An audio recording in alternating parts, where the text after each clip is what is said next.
Welcome to the Repopulation, a sci-fi themed sandbox MMORPG. In many ways, we are a throwback to the social aspects of sandbox-driven gameplay that made such titles as Star Wars Galaxies and Ultima Online a success. But we also integrate more recent innovations and introduce an array of our own unique wrinkles. The driving force behind the game is choice. Choice to play the game in the way that you want to play it. Play the game like an RPG or a first or third person shooter. Advance through combat or through peaceful means. Craft and harvest without being forced into combat. Act as a hero or a villain. A thief, politician, architect, tamer, crafter, or even an entertainer. The Repopulation takes place on the planet Ryalden, a seamless, persistent world that you can explore from end to end. Interact with many indigenous creatures, both hostile and peaceful. Harvest usable resources from creatures and the environment. All of this while enjoying a world with little to no use of instancing. Combat comes in a variety of flavors. Play using the traditional RPG style mode, or if action is your thing, we have that as well. No levels or classes allows you to tailor your skill set how you want it. Throw in twists and wrinkles such as energy shielding, cover, postures, and openings to make combat both fun and strategic.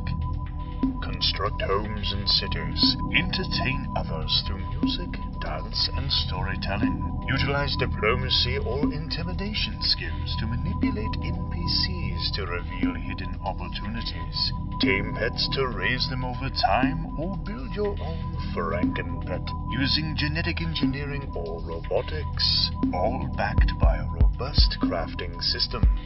Take the peaceful path of trading and diplomacy, or engage in warfare with opposing nations. The choice is yours. Join either of two core factions, or start a rogue nation and build your own alliances. Vital resources in limited quantities are waiting for you to take them, bringing intrigue and power to your social standing. Every creature can be harvested, producing usable materials. Many ores, minerals, plants, fish, and trees are ripe for the taking. We boast an interdependent system requiring players to work together and trade to obtain the greatest products in the game. Find resources in small quantities or harvest in bulk using harvesters. An advanced mission generation system presents both simple and complex missions based on past interactions. Opportunities are bountiful for both combat and non-combat playstyles. Engagements offer opportunities to complete tasks with other players that can transform the content locally or even spread to other regions. The Repopulation offers full cosmetic control through the fitting system. Keep the look you like and choose the stats you need for the task at hand. Learn from 75 different skills to design and play your unique character how you see fit. Enjoy a great PvE experience and enjoy great PvP when you want, if you want. Wow, there is so much in that video. Like, there's just so much about this game already. It covers all the basics. It's very cool. I see this stuff in Twitch stream already. People are like, how do I choose between genetic engineering and robotics? How do I choose between this and that? Hello, and welcome to the Mostly Harmless Guild podcast. I'm joined by my co-host and Mostly Harmless PR officer, Vixen. PR officer. Hi, guys. And our PR team member and alpha tester, Johan. And today we're pleased to be interviewing Joshua Halls, the co-owner and lead developer of course, ABT and the Repopulation, and Kayletta, the associate creative director. How are you guys doing tonight? Fantastic. Good. Pretty good. Awesome. Great to have you guys here. And Josh was just telling us a minute ago, they've got some stuff that just happened today in terms of, I believe it was batch testing or something. No, what was it? Batch testing. No, we just got the batching implementation put in for crafting, so we'll talk a little bit about that later tonight. Yeah. So there's some great stuff like that. There's, of course, the some stuff to reveal on the stims and stuff, was it? Yeah, I've actually been working on pharmacy here lately, so we can talk a little bit about that if we want. Yeah, okay. Well, it's great to have some stuff like that to reveal towards the end of the show. One of the big things is at the end of today's podcast, we're going to be giving away $1,200 worth of Repopulation Kickstarter donations. Mostly Harmless is putting in 600. The ABT is putting in 600, and we've got some T-shirts. We've got a Mr. Beer kit. A lot of stuff to give away on this show. So certainly look at that. I will show you one page on the Mostly-Harmless-Guild.com website. On the very front page, you just click on that link. You go there and you type in your name. You just add a comment. We've got 47 comments right there. So at the moment, some of the prizes are going to the people that have put in for those comments already. And we've also got Nightbot, who is eagerly telling people to stop using so many caps in the stream there. And we'll use that. Really pissed off now, so he's getting more angrier every time I'm in here on a Twitch chat. So I don't know what that's all about. He's funny. He hasn't had his tacos, obviously. So so go to that website to log in. We want to want to make sure that people are very interested in getting these keys. They're very valuable, and we want people to give input and help make this great game even better. Since the Repopulation is crowdfunded project, they're actively seeking pledges for the third round, and they've just announced a drop in price to or not price, but to get in basically with $150. That will get you into the alpha. There's a lot of us that are in there. We're going to talk about some of those experiences tonight because it's been a lot of fun. So the link for that, maybe someone can put that up in Twitch there. I have enabled links for now. If you put anything naughty, then of course Nightbot will kick you. We'll also be announcing the dates for some events later on. We're going to have Johan's actually going to, this Saturday, after you get your keys. And for people that haven't used their keys very much yet, he walked Vixen and I and several other people through the game to really give us that first introduction. There's a lot of good YouTube videos out there, but it was nice to have the one-on-one or small group to lead us through the game and show us why it was so good.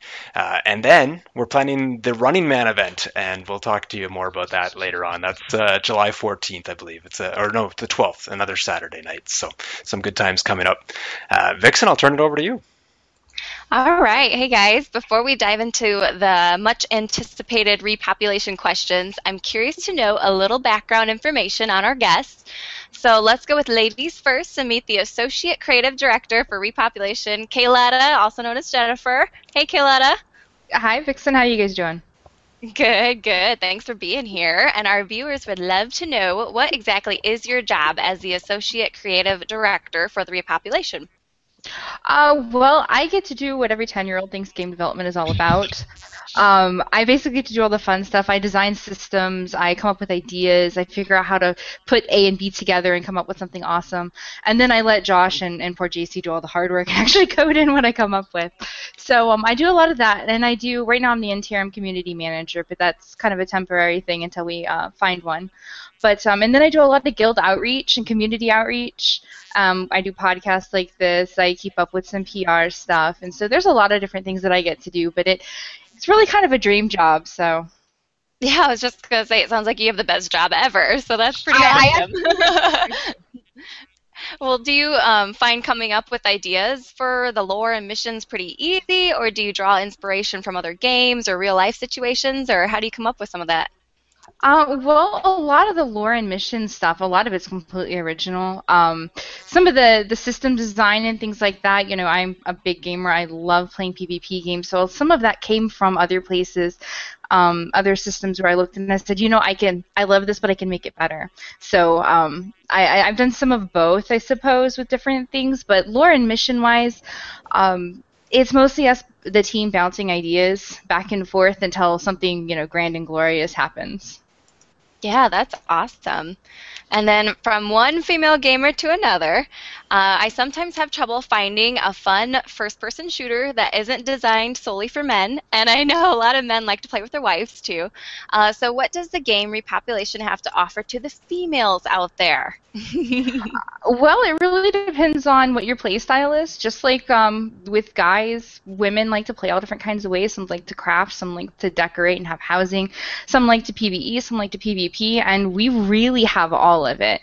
I will say I've noticed a really large PvP population here, specifically of female gamers who like to PvP that are hanging around Repop. But we have a lot of women here who are interested in the crafting, some that are interested in PvE.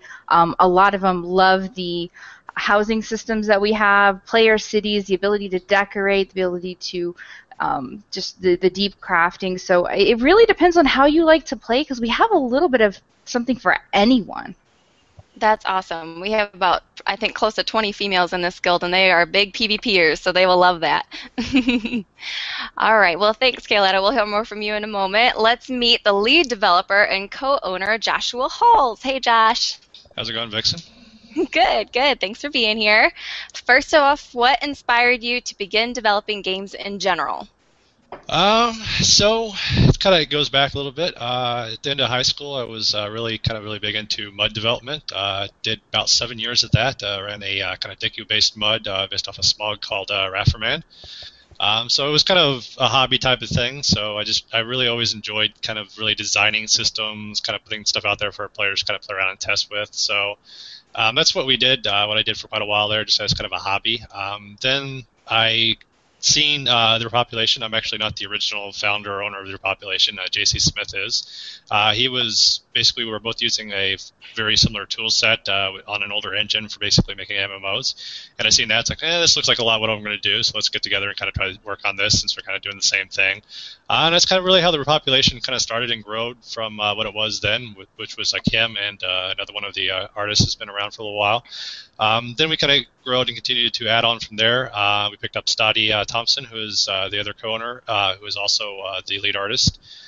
We picked up Jennifer. I think it was a few years after that. That was after GDC, I believe it was. So she came on, and she's been doing a lot of the creative things that she mentioned. Basically, what she does is she designs 3 or 4 page sheets of what needs to be done and sends them to me to get done. So, as she mentioned, it's a pretty nice job. So she designs all this thing, and I sit there and look at it and I go, Well, awesome. So I guess how did the first idea for Repopulation get born, or were there other games out there that you kind of drew off of for it? I know JC was big a part of it, but do you know how it started? Yeah, I mean, JC was a big proponent of Star Wars Galaxies, Ultima Online. You'll see a lot of that in the game design. A lot of the core design is a lot of different elements from Star Wars Galaxies and Ultima Online. So we kind of pull from that as kind of the roots of the game. It's not like a direct clone of either one of those. There's many elements of different kind of popular games. Also, it's kind of changed over the years as well, because the MMO genre has kind of mutated as well. Some good things, some bad things, but I mean, we kind of try to look at what's going on year in, year out, and see what other games are designing.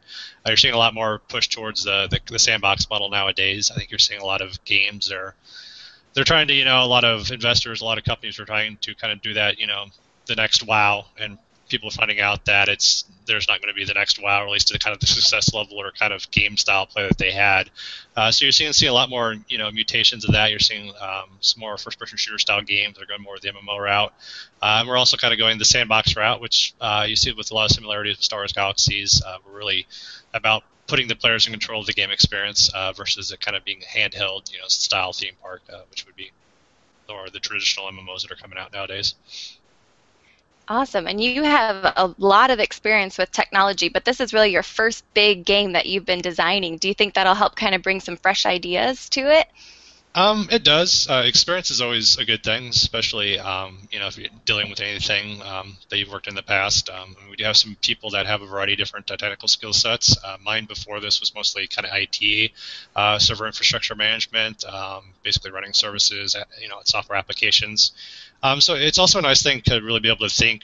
MMO framework and logic is very much different versus like a single player or even a multiplayer game. You have to really design and think around that idea of where you have to build out something that's going to withstand, more than a few dozen users. You're talking hundreds, thousands, tens of thousands of users per world. Even nowadays, some of these, like you look at some of the other games out there like ESO, which is doing more like one single server, and it's basically staged or cut with different instances on there. So there's a variety of different ways to look at how you do a massively multiplayer, design from the back end and also from the front end, kind of looking at exactly how these services are going to tie together. So I think some of my experience really helped with that. We have other kind of IT professional, data kind of modeling professionals on our team as well that are familiar with that. But it's always good to have more experience in whatever you're dealing with. There's some stuff that we've learned over this process as well that probably would have saved us some time if we knew, before. And it's always the case.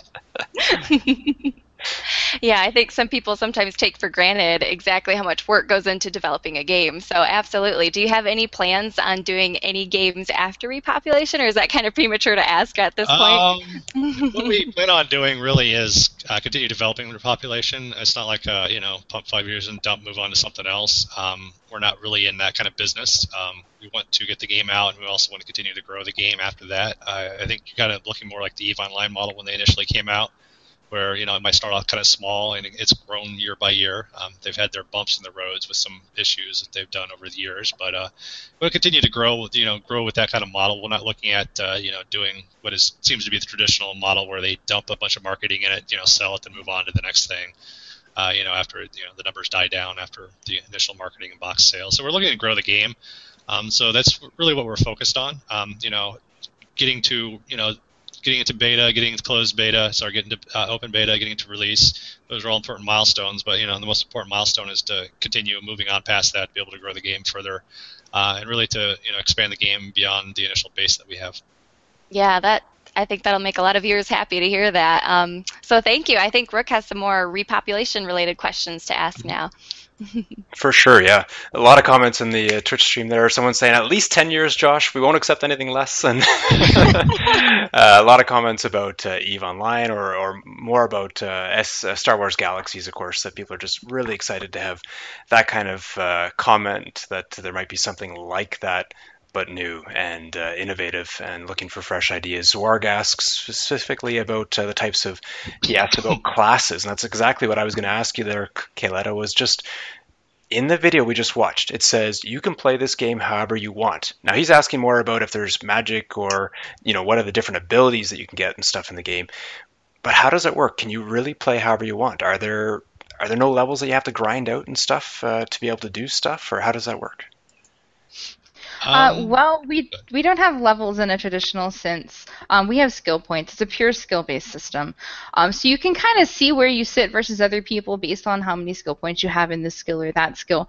But it's not like having levels where you have to get so many XP and then you go from level 1 to level 2 and then so on and so forth until you cap out at this, mystical, magical max level until the next expansion happens. It doesn't really work like that. You really can play any way you want. If you start out and you want to be a roguish type, you want to do unarmed combat, or you want to use melee weapons, and you want to stealth, and you want to steal from people, you want to pickpocket, you can do all those things, and then later on you can go, really, I don't think the whole rogue thing was for me, or maybe I don't have enough functionality for what else I want to do. You can go pick up a flamethrower and heavy armor, and you can go, be on the forefront of the battle, dropping fire on people. So, and you can do this all with the same character. There's no going and undoing a class or undoing a spec or anything like that. It's just a matter of going and grabbing the next thing that you want to do and actually doing it. That sounds awesome. That I hadn't even known about the possibility of theft in the game until I rewatched that video, and then I went in. I was like, well, I'm going to try stealing. I want to see how this works. What happens? And then I got busted. Somebody a patrolman came and caught me. I have heard they're a little tough on people who get caught pickpocketing in Plymouth. Well, it makes sense, but to have that diversity. There's the peacekeepers there trying to keep the peace. So yeah. Yeah, of course. But there's just so many options. Nothing ever good and peaceful comes out of peacekeepers. I think that's a general theme in any kind of movie or TV show I've ever watched in my life. But So Josh, on the subject of classes, we saw in the video that non-combat classes are finally going to be back in MMOs again. This really has me excited because I really love playing some of the non-combat classes in Star Wars Galaxies. So there's a lot of folks out there who haven't played Star Wars Galaxies. They don't really know much about non-combat classes in an MMO. Can you kind of go over some of the different non-combat classes you have in the game? Maybe what separates between a couple of those, and perhaps what you envision would be like a day in the life of a non-combat class character. And I'm just kind of thinking back to the pre-CU Star Wars Galaxy days of individuals kind of hanging out in cantinas, and they're using tips to kind of flip money or whatever. But what would you envision their role would be in this game? So yeah, there's a variety of different options. As you mentioned, there's really no classes, so there's not a class, more like a play style, I guess would be the better word. Mm-hmm. So what we're looking at there's, like I said, a few options. Crafting is one of the big kind of premier aspects of the game. Everything is tied to the crafting system. I'm sure, as you guys have seen with testing. We've had some good feedback, and we've had some, what the hell are you guys thinking? This is crazy kind of feedback as well. So we've been working on that. A lot of it is kind of informational, trying to get really the information out there, how everything kind of comes together, and also really thinking about, it takes a village to build things, where most people are used to, here's these 3 items, I put them into a recipe, and I get an iron broadsword or whatever it might be. So there's that process of that, where it really does take a small village or army to build things. So there's that initial shock, and also the kind of, being testing smaller pool of players in there, you have the economies kind of still fledgling in that area. But that's a big piece of it, is the crafting elements. There is, the component builders, there's kind of the end product builders. Each one of those components might have multiple lines. As you know, if you've seen like the Dodge fitting thing that we've had out there, we have kind of an updated version of that as well that has more of the kind of the product that we have now, which is like the Type A or Type B fittings. But there's like motherboards you have to build out, and there's battery cells you have to build out to go to the motherboards, and there's CPUs, and it's just a whole giant, nested kind of product line to build these things out. So there's that piece of that if you're really into crafting. Not everyone's into crafting into that level, of course. Some people just like to go out there and gather stuff. The gathering options are a little bit of a mixture of combat and non-combat options.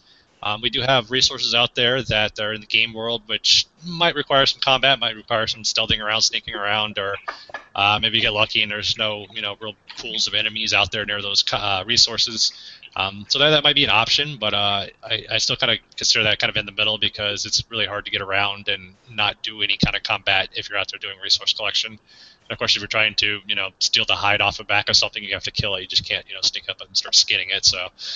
Unfortunately, it doesn't work that way. But with the resources, there are 2 kind of main resource nodes, kind of systems in the game. We have the harvester clusters, which are the large kind of node resources in the game, where you can attach a harvester to pull out resources over time. So those are kind of randomly populated in the game. So you go into one zone, there might be one that spawns out at this point here. A few hours later, another one would spawn out somewhere else. You come back the next day, they're all kind of different locations. So they move out and across the world. Those also have certain kind of like minimum grades or something that are assigned to them. So those will be kind of random. There's a serving utility to basically be able to find those. So they kind of go into the kind of similar vein what harvesters were in Star Wars Galaxy. It's a little bit different, but in that kind of similar fashion. Then we have what we refer to as Whack-A-Node style, which is kind of more your traditional MMO style resource node collection. Those work slightly different than what you'd see in a traditional game like World of Warcraft, but it's some kind of similarities to those. They're region-based, so there will be a certain region in the game. So let's say you run just south of Plymouth City, which is the starting city for the O1 side. There is a Calibrite region down there. So you run down there, and most of the time there'll be some kind of resources that populate down there. They have some things that we refer to and kind of started publishing the UI just last patch, actually. Basically, they have queue timings for those. So every 30 minutes or so, that area will replenish and reset. The grade minimums as well. So you might have, if you go into that area, it might suck. You have some D4s, which are pretty lousy resources. You might come back, half an hour later, and it's reset to B4. You might come back and see, and maybe you hit the mother load, and there's like an A2 or an A3 in there, which is really good resources, of course. So A is good, F is bad. Of course, we've had that discussion as well, where's E, but it's A, B, C, D, F. So as you go down that scale, and you'll find those resources in those regions. And as I mentioned, the grade kind of changes every 30 minutes or so. We're doing some testing, internal testing on that, see if that's too much, too little. We kind of go back to feedback from what we get from the testers, seeing how well that works.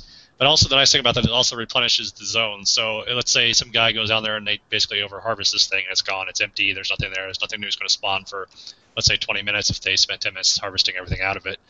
If you get really lucky and the thing is fully queued up, where it has like 5 times the resources that would normally spawn out, they'll keep spawning within that timer. So this is really nice if you could run into one of those A2s or A3s, like I mentioned, where this will keep consistently spitting out these A2s until it resets. So there's a little bit of strategy as that as well. Sometimes it might not be worth over-harvesting a really low-grade region because it might come back later and there might be stuff there. Then those will also kind of dynamically shift those a little bit as well. A lot of stuff that we do, we dynamically shift based on how many players are present, in the zone, in the region. So we have a variety of options that we can do there to kind of really tailor to that, to how many players are there, to really give kind of a good experience of resources that are out there. So moving on from like the resources and crafting elements, there's a variety of different things we can look at as well for like non-combat roles. The cantina is something that you mentioned. We have an entertainer line, which is primarily used for buffing, but it's also kind of an entertainment kind of social line as well, as people just want to hang out in an area and basically do these different entertainment lines to help buff or assist with players in combat. So it could be in these areas, and there's also some of the stuff that can be assistant in combat, necessarily not inside, right in the middle of combat. So they'll be able to place down tents, which allow them to do these, basically these different enhancements using the entertainer line. So those are different capabilities there that are somewhat non-combat, either if you're in the combat field or near a combat field, or if you're back in the city, just in these kind of safe social areas. Then we have the housing elements, which are very pertinent in the game as well. So going through the crafting line again, you create a lot of these different blueprints for these different items that can be placed in your housing. Housing is set up for 3 different options right now. You have the instance housing, which is pretty much the cheap housing. So everyone get their instance housing, they go off to an instance. Everyone gets this little plot in this area. There's typically about 15 plots in the zone. So it's kind of cheap housing, lets players kind of toy around, test with the housing. It's available to everybody, so there's no scarcity with those. If someone wants one, they can buy as long as they have the credits in game to get it. The next 2 are scarcity based, so there's a limited amount of plots that are available inside the PvE world, or the kind of the persistent game world, as most people would call it. So these will be available throughout the PvE area of the game. So this will allow players to place down and own a plot in the house out in the persistent game world. Those will probably be circulated a little bit at release, and as we go further into release, we'll kind of open more of those as well. The reason behind that is we don't make sure that they don't get all allocated in the first few days.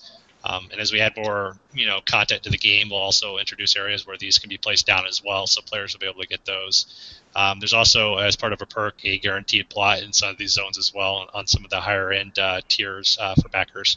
But they'll also be available for backers back at that level, or not back at any level necessarily, since it'll be free to play. Then the last option with housing is inside of a nation or a city. So if you own a city as part of a nation, you'll be able to allocate different housing kind of districts or areas inside of those cities. So this will hopefully something we should get implemented here pretty soon. It's not exactly implemented at the moment. All the code and setups in there for it, but we'll be placing these in to hopefully get this done before beta. We're restructuring how the placements go down. Before it was kind of a little, not jerry-rigged, but it's kind of statically how they're placed. We're going to adjust these so people have a little bit more control over where things can be placed, because that was one of the comments we had, and also one of the things we want to do ourselves as well, to make that a little easier and better looking in the game. So with those cities, players, the mayors of the cities, and people who pretty much own the cities will be able to assign these plots, then players will be able to place them down. A big part of the nation city system, though, is they can be sieged. If that does happen, the city would actually fall over to the other person, and then the plots would be returned to whomever they belong to. So the city itself could be taken over and given to another player if they'd siege it, or another nation, a guild or group of players, most likely just not a single player going to come in and siege your city. So they can go through that, but they won't lose the contents of their housing inside the city. So that's a big important part of that. And the sieging process, we can get to that later when we get to some PvP stuff. It's like a 3-day long process. It's not a bunch of guys showing up shooting you in your city. So there's a little bit of thought and involvement with that, but we can get to a little bit more of that later. Josh, I'd just like to say before we go on to the next question. And that's why I say we could talk for 3 or 4 hours. I just had a quick comment. Yeah, I mean, you mentioned the crafting of motherboards, CPUs. As an electrical engineer, and on behalf of all electrical engineers, I just want to thank you for allowing me to not only geek out in real life, but to also be able to geek out in game as well. I cannot wait to be one of the best motherboard crafters in the game, and it's going to be something that I'm really excited to be able to do.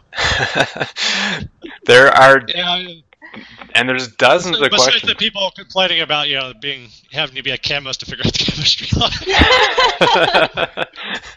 That's cool. I'll get it as an educational game for my son now. That Associate credit director, yeah, exactly. My background, like I said, was education, IT. It's like I probably can go sell this to some schools afterwards.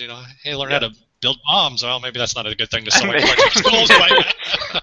So in the lead up to this, in our forums, I was doing these write-ups, and the chemistry line just made me laugh so much because, for one, my chemistry background's really horrible, and it got to the point where I was like, "Is this stuff actually real?" And lo and behold, everything there was actually real. It made me chuckle quite a bit. And also, I told Jennifer there was one thing that was spelled almost the same besides one letter. I can't remember what it was now. And it was one of the preservatives, which is also funny because it means basically condom in German. But there's that as well. But one of the preservatives is basically kind of spelled the same. So there's a variety of that. And there's good and there's bad. But a lot of it's really getting the useful information displayed in game. We have like the game DB for testers are in now, and we're kind of working more of that into the UI. There's a little bit of improvements as well that came with the new batching stuff. It makes it a little bit easier. It kind of gives you some more information as well. So that's slowly been improved. I think that's been one of the big holdbacks really is I think the system is not complicated in the sense that, you plug things in, this comes out. That's, pretty straightforward. It's not a whole ton of mysteries. The mystery is really trying to figure out how to get from point A to point E, literally, with all the different processes to get to like the end product goal. Very cool.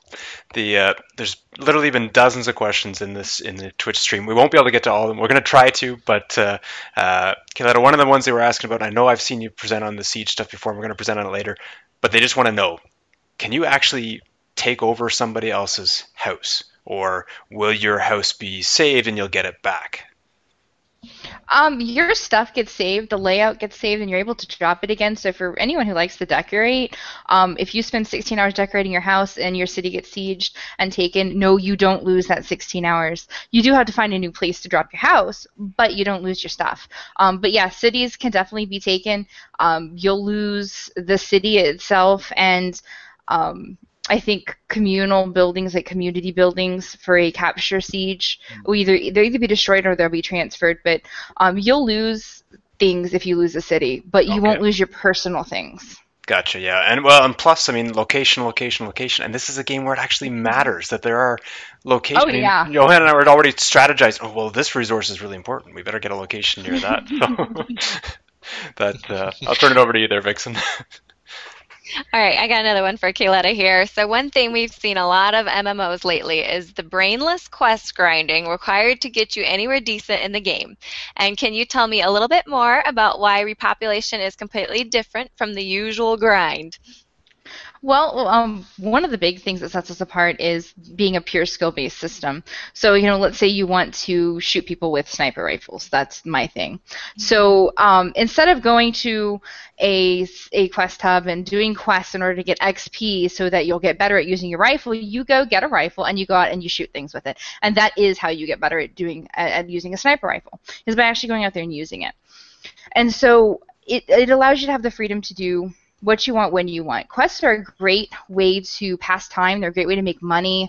You get skill cards from them that will give you abilities that you earn after you use your rifle up to 500 points. There's a couple abilities that you can earn at that point. So going and doing missions, you can get the skill cards in order to be able to use those abilities. But it's just completely different from everything that we're seeing in the vast majority of MMOs. It's really play the way you want, because we set the system up to, from minute one you can go out and you can PvP if that's your thing, or you can go PvE. You might not be as effective as that guy who has 500 hours in the game. You might not be as versatile, I should say, as the guy who has 500 hours in the game, but you can still be effective. Okay, so you're not going to just start the game, go in PvP, and get one-shotted by some max level then? Oh no, no. The way it's all set up, the gains as you go through the game are not like the difference between a level 5 and a level 60 in WoW. It's nothing like that. That's awesome. That's awesome. And I noticed while playing the alpha that you can kind of pick and choose what missions you want to accept and complete. And if you accept one type of mission enough, it continues to give you more missions that are similar. And is this something you kind of encourage people to do? Does it benefit your character skills? It won't benefit your skills per se, but we do have an alignment system. Basically, if you go out and you are the consummate hero, because that's what you want to be, you are always helping the little guy, you're doing the right thing, you'll accrue these alignment points in the background. You won't really even notice that you're getting them, but as you continue getting these alignment points in alignments like hero and common folk, you will get more and more missions that ask you to be the hero, to help the little guy. And on the flip side of that, if you want to be a knee-breaking thug, then you're going to do missions that are going to give you underworld points, and you're going to make bad decisions, and you're going to be mean and heartless, and you will get missions that ask you to be mean and heartless and cruel and to go break people's knees. And I mean that literally. There is a mission that go and so you choose the way that you play. If you want to be a villain, you can be a villain. If you want to be a hero, you can be a hero. And then we track things that most of the games don't even think about. Things like Joker and Greedy. Are some other things that we track that are neither good nor evil necessarily, but can be used in either one. So if you like making jokes and saying just off the wall things, then when you get the option to say something like that to an NPC in a mission, take it. As you see your points grow, you'll see that you're given different opportunities to say different things that other people won't be able to say in missions, and it's a really, really huge undertaking, the system is, but it's so fantastic. It's worth the time and stuff to really look at it. People don't look at missions anymore, and I think with the system that we're creating here, they're going to want to. I have to say that in the alpha right now, I love playing the jokester type character, and it seems as though it doesn't really carry over well into the game world, since most of the times when I try a joke, like, so-and-so just stares at you in like disgust or something along those lines. I feel so sad about it, but it always makes me laugh. Well, I mean, that's one of the big things we were talking about. Pops up the guy just doing this, just shaking his head. Yeah. What a loser. You wake up in a boat, you don't know how you got there. With or without your clothes, yeah. That's well, usually without. Yeah. Well, when we were talking about, you can't just go. There's some games where it doesn't matter what you pick. You just go click, click, click, click, click through the top answer, and you don't care. You care what you answer in this game. Johan and I were talking the other night, and we were saying, all separately, we found the same quest, and we were all just excited about it, that if you answered a certain way, then this woman that you were helping out, or maybe it was a guy that you were helping out, and the woman reveals that she might have some interest in him too. And if you don't answer it the right way, then it wouldn't work that way. And you follow that even further, and maybe you're now getting her some kind of therapy for something. Like, it goes to a funny, interesting, totally different level, and only if you do make certain choices. How does that all work underneath there, Kayletta? That you talk about alignment points, or is it that kind of scale? Is it like standing in Eve, where you get more standing with certain like military people, and then you get more quests from them, or is it standing with individual people, or is it lawful, unlawful, or how many different scales is it? There's actually quite a few. It's not one single thing. When it comes to the missions, we do have to program in the options in the back end. But we do try to give all but our most basic quests some kind of feeling, some kind of flavor to them, so that you can make a choice and have it go a different way, or get a different response from an NPC, or just sort of branch out. So that's based on your choices in that particular mission. The alignment system tracks your tendencies over time in order to tailor what sort of missions you like to do. So, if you're that underworld guy, you're not going to get sent missions to be the hero. You're not the hero of the story, so you're not going to be asked to be the hero. Now, there are ways to sort of undo that sort of thing if you play the game and, you decide, okay, well, I'm tired of being a knee-breaking thug. I actually want to be the good guy for once. I'm tired of getting spit at. And NPCs will react to you that way too. If you screw them over, they might even spit at you. And one of the things, I don't know how much you guys are using yet, but there is a persistent system built in as well that will actually, usually a lot of times they'll get respawn after, let's say every 2 weeks or so, unless the server crashes or something blows up. We have a patch, reboots the servers, So usually in most games that kind of resets, the game logic. So there's also information that can be saved on the NPCs as well. Certain ones, not all of them will be marked for that, but it'll remember their personality cues, where they were stuck at or left at. So, if you go and you slight some guy, he might get really pissed off, and now his flagging is pissed off. So he'll give out different missions based on those flaggings. So it also, it allows us to do, especially with some kind of epic line quest or different missions, to allow them to really require certain kind of really unknown flags or, to be able to open up that mission line to even start. So it gives kind of, it allows that, it literally probably took us 2 years to train everybody to figure out how to use this system. So it allows different opportunities and options for those to come through. And also, like as you said with Jennifer, we don't spend a lot of time doing like the go kill 10 monkeys or go kill 10 of those settling dog creatures we have. There's a template for that. Just it sends out that people. So it's a very simple mission, but it's repeated everywhere in every single game. So I go to this hub and it tells me to go kill 10 of these things, go kill 10 of these things, go kill 15 of those things. So we don't waste time on that. So we have the mission writers working on stuff that, as Jennifer mentioned, that is kind of at least interesting or at least a little bit different. So it gives a little bit of flavor to those missions. So I think it makes it much more accessible, or at least for people who are trying to do the missions, to make them more enjoyable in that fashion. So, Josh, it's interesting that you mentioned that, because it seems that this game is so drastically different than most of the theme park MMOs that are out there right now. And firstly, I gotta say, it is so incredibly refreshing. Most of my fondest memories date back all the way back to Ultima Online, all the way back to Star Wars Galaxies, where it was kind of that player-driven content. Those are the things that you really remember. And I guess I suppose my question is, how do you refamiliarize players to the ways of the sandbox? Because it seems as though for the last 4 years I've been forced into playing a lot of theme parks, or a lot of theme parks that after about 20, 40 hours of gameplay transition into sandboxes, that it was almost a little bit jarring for me just to remember, oh crap, I'm actually playing a sandbox. I can do whatever I want now. Do you kind of foresee any types of issues with being able to refamiliarize individuals on how to actually play a fun video game again that doesn't actually necessarily walk you along with hand in hand? I think it's important. The first few hours are still very important to do a little bit of hand-holding in a sandbox game. You can dump a lot of players out. Let's say, just dump you with no instructions. There'll be some people who go on Twitch. They'll simply go to YouTube and figure that all out. But most people, and even, you're trying to convert people, especially with a free-to-play title, those first few hours are important. So you have to make sure that there is a little bit of hand-holding, kind of instructions on how to do things. And we do that as well. But we also kind of give people options in that area as well. So it's not necessarily they have to go through each one of these quest lines or mission lines to figure out how to do these different things. So if they're really interested in crafting, there's crafting-oriented stuff. If they're interested more so in the combat, there's combat-oriented ones as well. If they're more interested in the housing, they have to get a little bit further in the game to do the housing. They're just not right now, at least, immediately go into training to go, do housing. That could change in the future, but we do a little bit of hand-holding early on. But as soon as you really kind of get out of the first major city hub in the game, it kind of really just releases you from there. So you're welcome to go through and just kind of do resource collection. Looking for harvester nodes, looking for those regions, going skinning settlings until you're blue in the face. So there's a lot of that. If you want to do missions, you can go do the missions.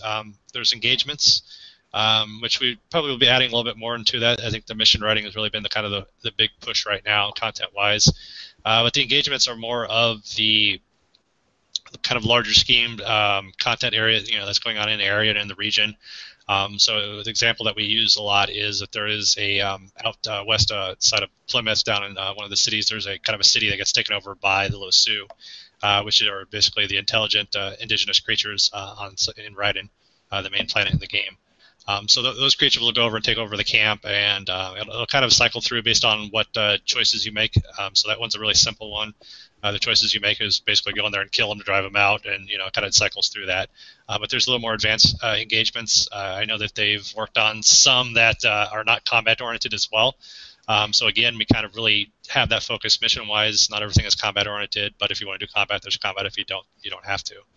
And also with the engagements, as those kind of expand and grow larger as well, there's also non-combat options to basically assist in that engagement as well. So there'll be combat roles, there'll be non-combat roles. So it allows players kind of really work together.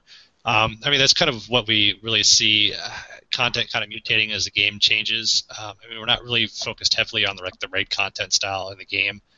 You're finding out that we were sitting in a panel and you're talking to most of, they had a few people from, they had Jorgensen from SOE, they had one of the guys from WildStar. You talk to most of the guys that are, developing the big AAA titles, and they're starting to get away from that as well because it's just they can't keep up with the content that comes out. WoW releases an expansion pack and someone's already consumed it in a week. So, they themselves, are starting to kind of mutate, move away towards that where they're trying to provide different style kind of sources of content. And just kind of game experiences, outside of the raid experience because a lot of players are kind of moving away from it.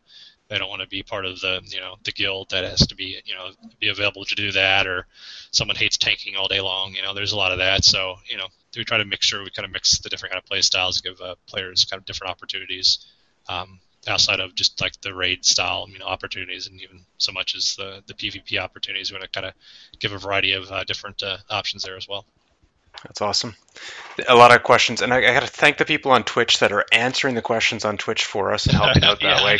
Yeah, we really, got a couple of numbers in there. Yeah, really appreciate that. That's awesome because now someone else was saying that I want a pack of attack squirrels that you can get it. I've had my Nakuts. I've had like 6 of them. You can only have like 3 out at a time, and it's really and always the question asked is like, why don't they attack? And it's like they're peaceful. That's why they're not attacking.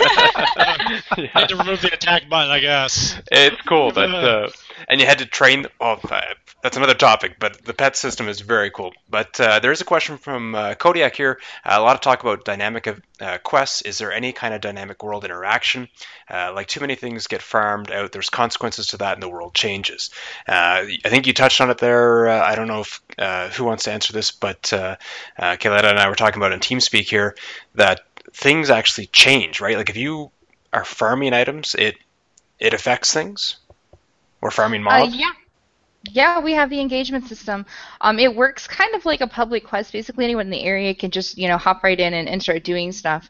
But whereas most games have limited their public quest systems to either being completely static or only taking a single step or a single static line of steps, we have a parent-child system built in to our engagements to where they can mutate based on what a player does, what a player doesn't do. If a player does thing A instead of thing B, they can mutate in different ways. We can also do random chance mutations, where if you have 6 different scenarios based on players tried to resolve it and didn't, 3 different scenarios could pop up, and it could randomly choose, or it could be based on what percentage of the goal players met. So. Yeah, we have a very intricate, very similar to the quest system, very intricate engagement system. So. We can do just about anything with it too. It can be farming resources, it can be turning things in, and it can be killing mobs.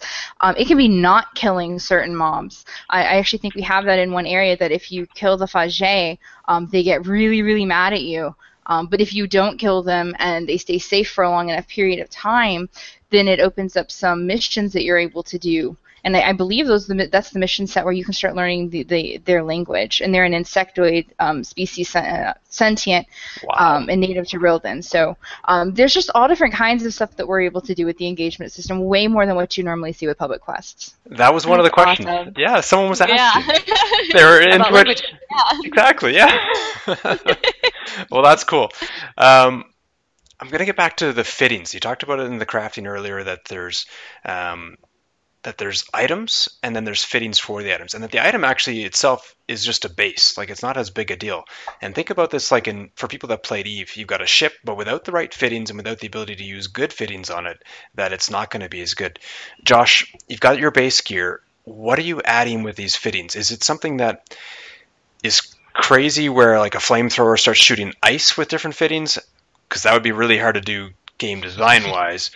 Or is it more realistic and have a bunch of different mods, and can you buy them all at once and just plug them all in and you're good to go? Is it that simple? Okay, so there's a few answers to that. Basically, the fitting system, we use what we refer to as shells, which are kind of basically your base components. So we do have like melee weapons, which are kind of your traditional kind of like swords. We actually have axes. I don't know why, but we do. Swords, axes, what weapons? So you have those, and you put a fitting into those to modify their stats. So one of the things, the nice things about that is allows us to put different kind of cosmetic options in the game as well, armor and weapons, and have those kind of all the same. That allows you to modify the stats inside of those. So that gives you a lot of basically complete control over the stats modifications you want to make. So there's a variety of different kind of wrinkles or things you could do. So for example, like with the ranged weapons, like the automatic weapons are very good at damaging light armor and energy shielding. They actually have the highest DPS out of all the ranged weapons, but they do very poorly against heavy armor and not very well against medium armor. So you can make some modifications to that. There's also kind of a range progression system, how distance-wise with the ranged weapons. At certain distances, they basically do different damage modifiers, like percentage-wise. So this is kind of one way that we counterbalance the sniper rifles that we have in the game, which are like the long-range range weapons that we have. If you're really close to someone, they do less damage. But if you're at the further distance, it's kind of like the optimal distances in the game. They'll do the full damage. So those can be modified via fittings. You can modify like some of the resistances with the armor. So there's a variety of different kind of attack types, damage types in the game. There's physical damage, which is basically I club you, physical damage. Then we have energy damage, which is mostly ranged weapons. All the ranged weapons are energy damage-based weapons. So those have a little bit to do with what kind of armor you're wearing, but they also burn through energy shields, which are pretty much standard part of the armor that you get in the game. Then we have thermal damage, which is kind of like fire-based damage, the flamethrower, as you mentioned. Then we have EM damage, which is electrical magnetic. That is very effective against energy shields. It burns them down very quickly. It also is very effective against robotic creatures. But against organic creatures, doesn't do very well. We had Florida tested that. I was wondering why it wasn't doing a lot of damage. He showed me with swords, like, oh, you have an EM weapon, that's why. Then he went and clubbed a robot to death, so it wasn't working. So I was like, oh, there's that robot with the energy shield that needs to be fixed because it basically takes over half the zone. So he clubbed that thing down. So there's that. Then I don't think it's implemented yet, but there is the stasis one, which really doesn't do damage. It's kind of like a slow weapon. So it's kind of like your ice freeze weapon that'll also do kind of planting things, either slowing them down or planting them in place. So it's more of a, I guess, a weapon that's not necessarily damage-based. It's more of a kind of a group-based weapon to slow things down. So that will be implemented at some point, or unless we change kind of design-wise what we want to do with those. But those are the different weapon types, and there's also like resistances for armor. Physical, like armor, physical resistance will do actually resist both physical and energy damage. But if you want to have like additional energy resistance, additional thermal, additional EM, those are available as well. Then we get into the modding system that we have for like the robotic pets. So your robotic pets are kind of shells as well. Then you can modify those, give them additional physical, penetration, resistance, stuff like that. You can also increase their EM resistance a little bit, so they don't, basically get fragged down real quickly when someone else is shooting them with an EM weapon. So there's those options as well. Try to kind of incorporate a lot of that as we go into it. And one of the things that we introduced very recently was modifications to abilities as well, using the kind of the fitting modification system. The vehicle should be implemented here pretty soon as well, using a very similar kind of same system to be able to adjust like the acceleration, deceleration, to be able to add different kind of weapon prototypes and abilities to them as well. That's huge. Certainly people that played Guild Wars 1 or EVE, that ability to modify everything and come up with your own unique flavor of the month is just huge. It's just amazing to have that kind of stuff. So I think that's just great. It's going to make a lot of things change and be player driven, so that's really good. Takio Prime here is mentioning that his double-bladed heated axe with whatever flames coming out of it is just awesome. I'm imagining he can start with his rifle and then he can switch to his axe as they get closer. So that, or the flamethrower, a lot of us are into. So that sounds good. Vixen, you had some more questions from Twitch there? Yeah, from Twitch. Let me scroll down a little here. So we had one. From Aztec1991 wants to know, when does beta start? I don't know if you guys have a date for that set yet. No. What we usually do milestone-wise is we kind of look at what needs to be done. There are certain things we need to get done before we go into beta. that aren't quite done yet. As you know, with being in part of beta, there's a few glitches and issues that we need to get resolved out first. They've been causing some issues. Once those get cleaned up, we're also looking at kind of improving the patching system that we have right now in the game to kind of it's gotten a little bit better since we went over to kind of the new CDN solution, kind of get some of that stuff fixed up. But we need to get looking at that. So, I mean, a lot of these things need to fall into place. And if it drags out too much further, of course, we'll go into beta. Just make sure, the experience when we go into beta needs to be really solid. I think with alpha testers, especially kind of early adopters, if they're coming in expecting an alpha experience, I think we found out they've been pretty happy so far. There's been a few things here and there, but it's kind of to be expected at this kind of design level right now, the stage of development. But as you get further into beta, the expectations, I think, rise a little bit more when you get to that stage. People are expecting that there might be glitches, there might be bugs, but there's nothing that's going to necessarily, prevent them from playing the games for periods of time, stuff that might happen during an alpha stage. So all those kind of have to be ironed out. We got a lot of them ironed out. I mean, we've been working over them, past 6 to 8 weeks as we had people in. So that's kind of where we're at now.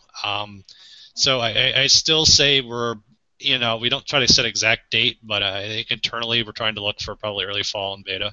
So we'll see where we're at when we get to that point. But we just kind of take it month by month and kind of see where we're at. As you guys with testers as well, we try to pull you guys, kind of see, where you guys think we're at, as we get closer to that beta date.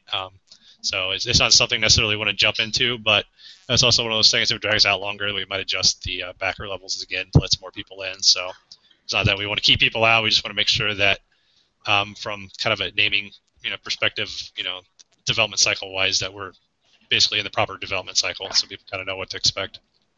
Yeah, that's awesome. And I know, Josh, you already touched on some of this earlier, but we have a lot of questions about housing and transportation. Can you explain a little bit more about the different housing options available in-game, like the difference between your instance, persistent world housing, and player city housing one more time? Sure, yeah. We talked about it a little bit earlier. So with all three of those, they basically use the same core fundamental system. So what we do is we use these things called housing units. So I guess kind of the best way to explain how a housing unit would be is, we have this lovely phone here, and the phone, pretty much anywhere you'd move it, the phone stays as one consistent entity. So that allows us to move the housing units from one entity, from one zone to another. Let's say that we're part of a city, and the city does get sieged, and the housing unit is detached from that zone and allows you to detach it somewhere else. So this allows you to take it from maybe the city that you had before, and now you can move it back into an instanced housing unit area. So it allows us to basically save that information, kind of wrap it up, and move it around. So it allows us to at least keep that element of safe, because people want to make sure that all the work that they put in with the housing, all the different things they kind of design and laid out is going to be safe. We understand that if the city gets sieged, then the primary loss for this, that is going to be the city and the nation versus, the different kind of inhabitants. They're going to lose that, area to build, put down that city, that housing unit, but at least they won't lose all that hard work they put into the housing unit. So that's what we've been looking at with the housing. That allows multiple kind of options with that. It allows people also to kind of pack up and move. Let's say they were in the instance housing and they got a housing unit that's out in the PvE environment out in the persistent world. Now they can pack that up and move it as well. So it could also allow for good things to happen going from the instance to the non-instance. And how do you acquire a land deed or a housing deed? Sure. Right now, the housing deeds that are for instances, you just pretty much buy them right now for testing. So those are pretty straightforward. It gives you a list. Right now, there's just a small one. You buy it, then it'll basically you go to one of the NPCs that will basically teleport you over to that area since it's instanced. So when that happens, you go to the instance area. You'll have a little thing that shows up on your mini map, a little housing icon that tells you which land area is yours. When we get into the persistent world ones, those will have to be a little bit different because, as I mentioned, there is going to be scarcity with those. There's only going to be a certain amount of those available, so you just can't pull up a window and start buying those. Those will kind of first come, first serve, probably once they open up. So we'll have kind of certain different periods of time when those become available. What we're trying to do with those is block those off into regions where people can put down housing units, but it's a whole regional area where people can put down those housing units. So they're not, necessarily this has to go here, but it'll be kind of a whole region, and players will be able to put down a housing unit inside that region or area. So this allows us to put a lot more housing options out in the game, but also prevent them from like placing down housing units on top of roads or next to the den where creatures are spawning out of. So it allows us a little bit of freedom of where they can place it down, but also kind of gives us the control to make sure they're not using it to disrupt core gameplay and content. Now, eventually, we'd like to have like a mostly harmless city. So, how do you get to become like a mayor of a city or the national? How do you get that?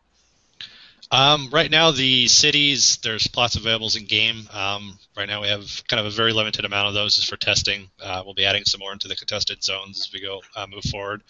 But those again, are going to change a little bit as we go back and revamp that system a little bit. But right now, there's basically this block of area.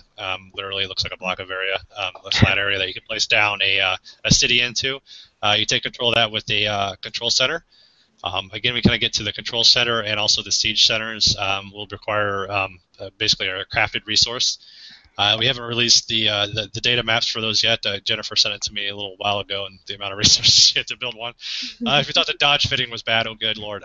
So those will require quite a bit of resources to build, but that's part of it. It's not something that one person is going to be able to go and basically run a city. You don't want one person running a city. There should be like a guild of people collecting resources, gathering resources, and be able to build out the city. That will expand and change a little bit. How we're going to do that, we're going to have a little bit more free-form placement with those where there'll be like kind of an object you can place down that basically kind of have like a spike or something at the very bottom of it. Basically, it's kind of like a ramp that you'll place down, so it'll be a flat surface on top, kind of like how it is now, but it gives you a little bit more options of where you can place it. But we're also trying to figure out exactly, sometimes it's good, sometimes it's bad, because you also get into discussions we've had before where how many player cities do you really want in the game? Because if there's too many of them, then they kind of lose some of the rarity. But then you have like 5 player cities all located in a small area. So there's a little bit of kind of good and bad with the system. We need to figure out exactly what's the best balance of those two.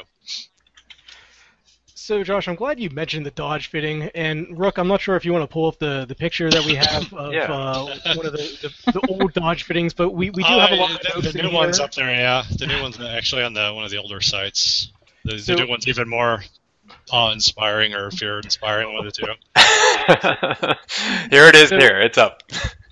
When I originally saw this, I think my head almost exploded. Everything is so interconnected and it's so in depth. I'm such a fan of supply chains that this is just absolutely mind-boggling to me. I absolutely love it. So with that said, maybe you might want to give some of the listeners who aren't aware of the crafting system an overview of it, maybe talk about its importance of the game, and do you envision somebody actually being able to do this entire supply chain, or is it just something that's going to be individuals contribute in certain areas here and there? Yeah, that's definitely the old one. The new one looks even more badass, I guess. I don't know, for lack of a better word. People got scared when they saw that. I mean, when we're just looking at that as it scrolls through, I'm about 30 seconds behind. But on that one, it's one of those things that we initially first get, and some people do understand it, some people don't. Like I said, they're used to the plug 3 things in and get a broadsword. So you really have to look at that. Each one of those branches is almost something you have to kind of focus on. So as a crafter, you might build the motherboards, you might build the CPUs, hell, you might just build the CPU sockets if that's all you want to do, since those are much easier. So there's going to be, like I said, a supply chain. There's going to be different people who are going to be supplying those. I mean, right now, just the way it's set up, because some of the skill lines aren't quite, with the recipes aren't quite set up, nested the way they should be. You do have people building them all from scratch by collecting like the 20 resources you need to build it from scratch. But I think you guys are still mostly in the D grade level because they really haven't got the skill up on those. But as you increase, those go up difficulty-wise, because there's like 4 tiers of fittings. So as you get to the upper tier, it's going to be very hard to really do all that by yourself because just the amount of resources and mastery and expertise will be complicated. So you'll see that once more and more players get involved with that and the economy kind of builds, you'll have people that are specialized in certain areas.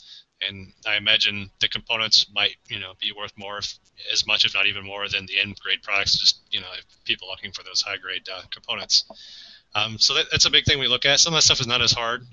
Making purified water or distilled water is much easier.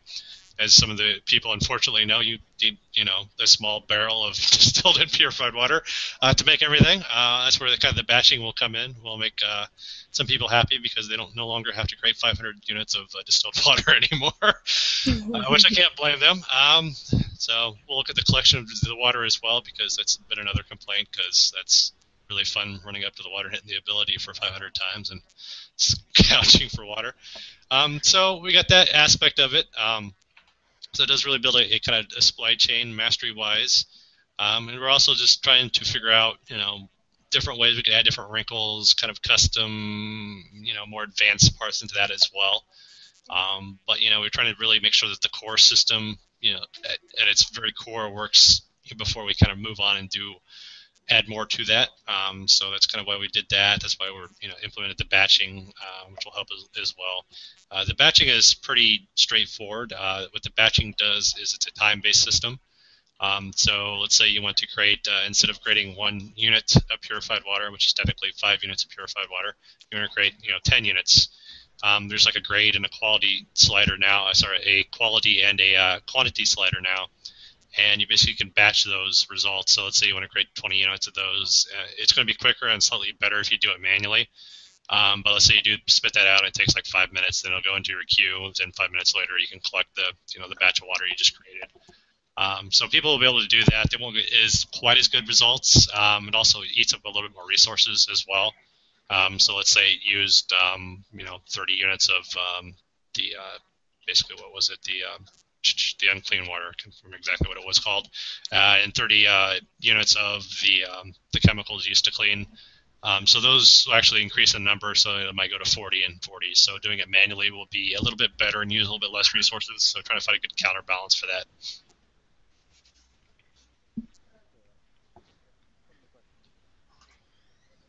I'm done. All right. Let's go down. I got one for Kayletta here. So disguises seem like a really interesting idea, especially when I read that you could disguise yourself as the other faction. And how do you envision people using disguises in PvP? I'm not sure how PvP disguises are really going to work. That's one of those things that requires a lot of coding.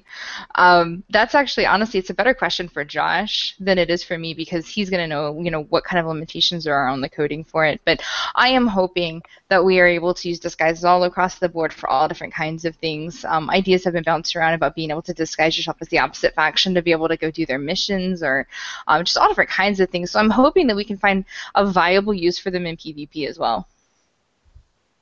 Yeah, I think mostly right now they're using PvE experiences. I think JC is one that's been working on that system, so I'm not really sure where design-wise they're going to be used for PvP. I guess the big thing with that, there's stealth elements. The stealth is a completely different system altogether. So there's that element that comes into both PvE and PvP experiences, hiding yourself from NPCs, hiding yourself from players. With the disguises, I don't think we've really talked about it too much, so I'm not exactly sure which routes we'd want to go with that. But that would be, I guess, mostly trying to hide that you would be some red guy you can shoot from the other players. so you can sneak into a city or something like that. So I think that would probably be, again, that might, you have to figure out exactly how or that would display or present to another player, or if it's more about sneaking into player cities and stuff like that for collecting intel so you don't get blown away by the energy shield and stuff like that.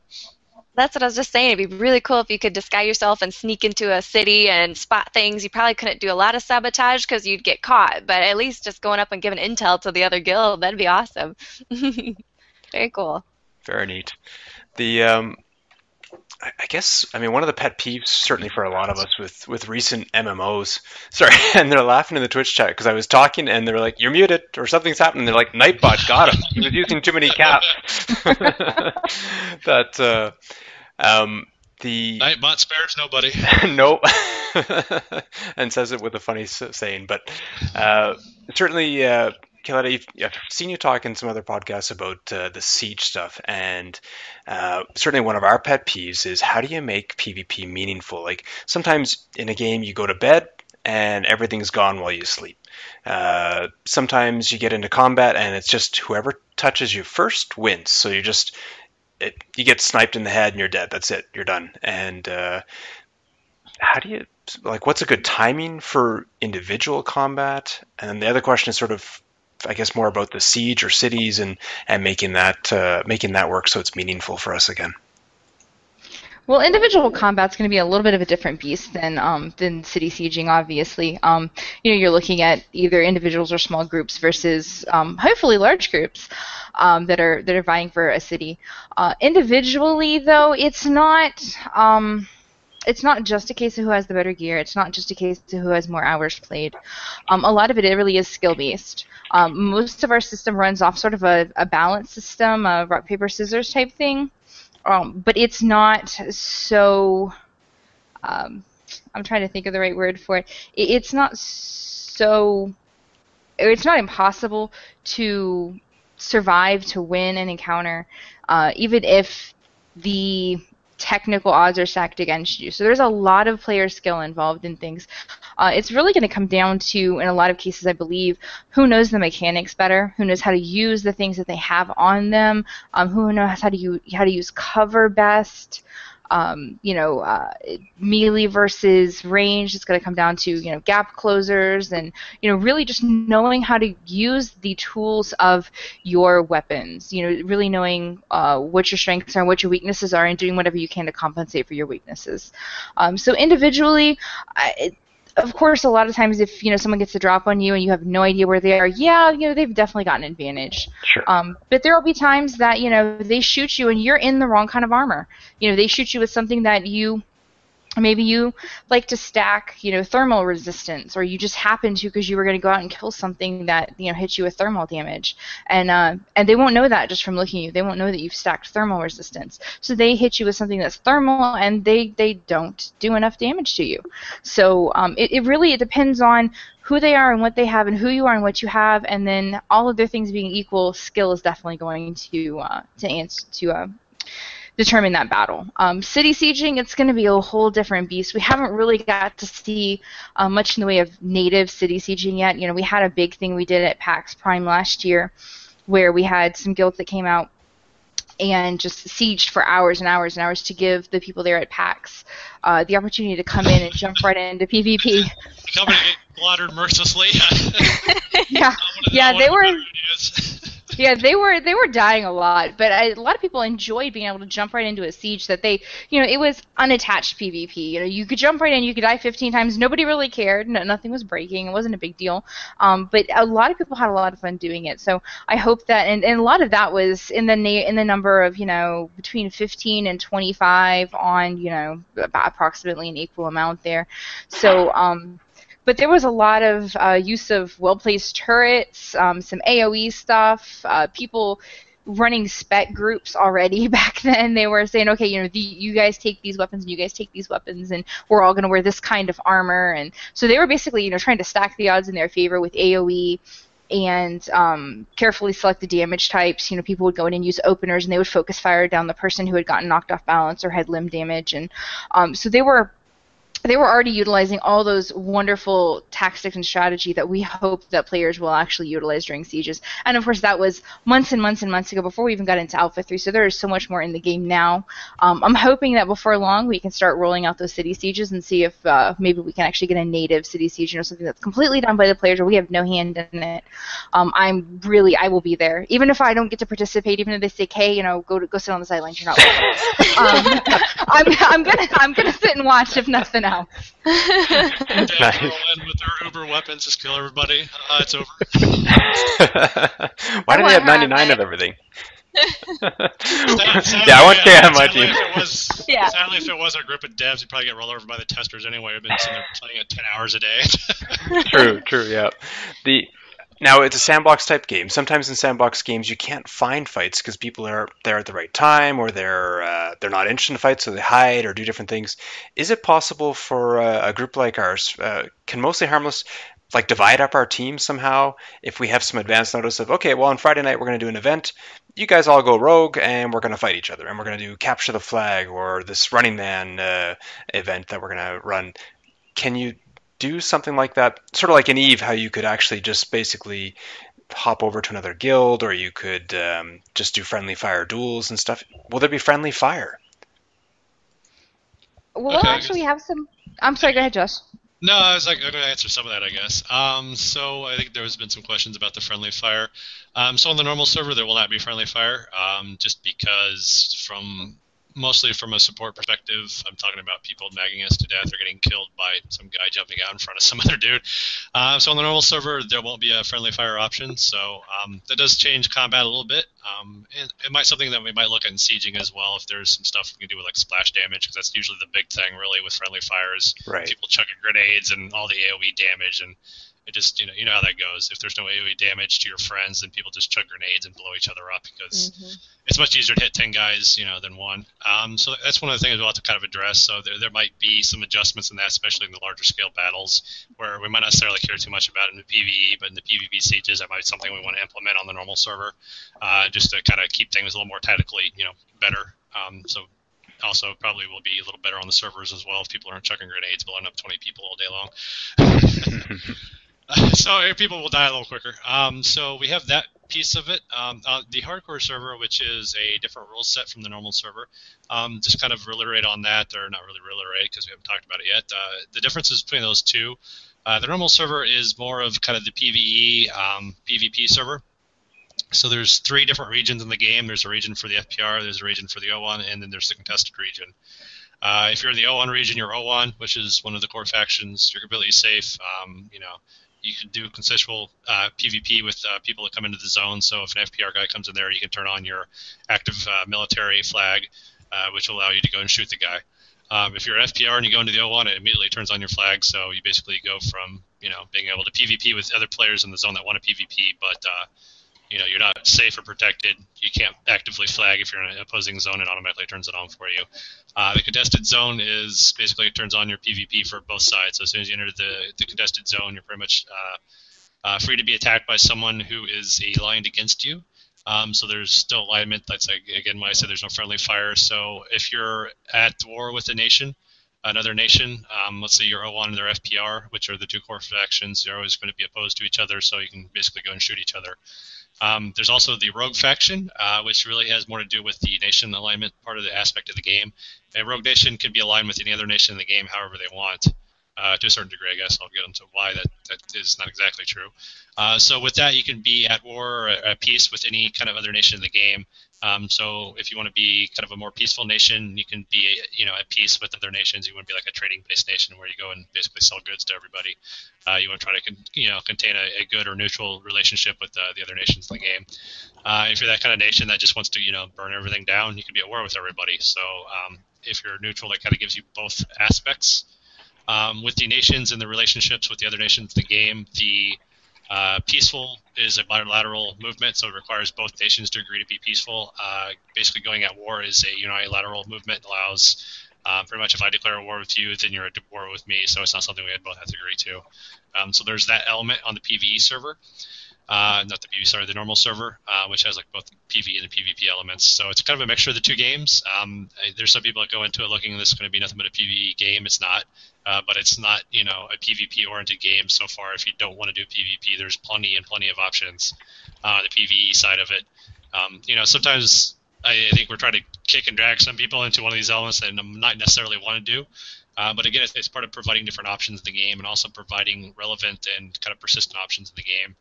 A lot of the PvP you've seen a lot of servers, unless it's a PvP server, it's kind of like the arena-style PvP, the MOBA style, PvP, whatever you want to call it, that you're seeing like in World of Warcraft, and you go off to the arena and whatever, the battlegrounds, and kind of rotate and do capture the flag or whatever it might be.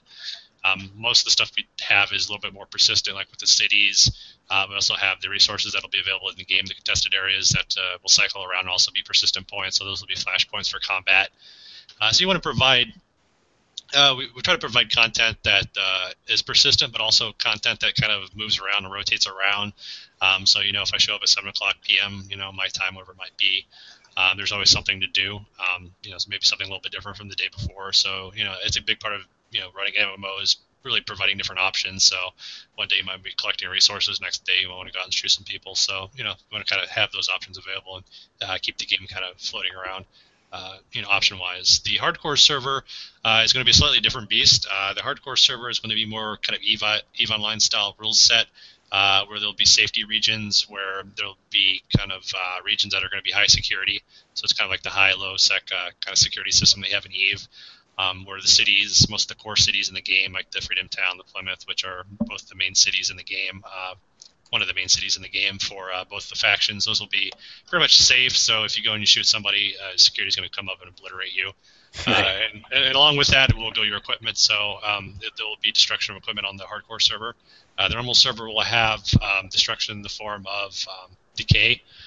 So through normal use, your equipment will wear down. Through death, your equipment will wear down. So there'll be equipment brought in and out of the system inside of the normal server, but on the hardcore server, that'll be a little bit different based on the security zones. You might be able to loot the corpses. The corpse will drive you able to loot them.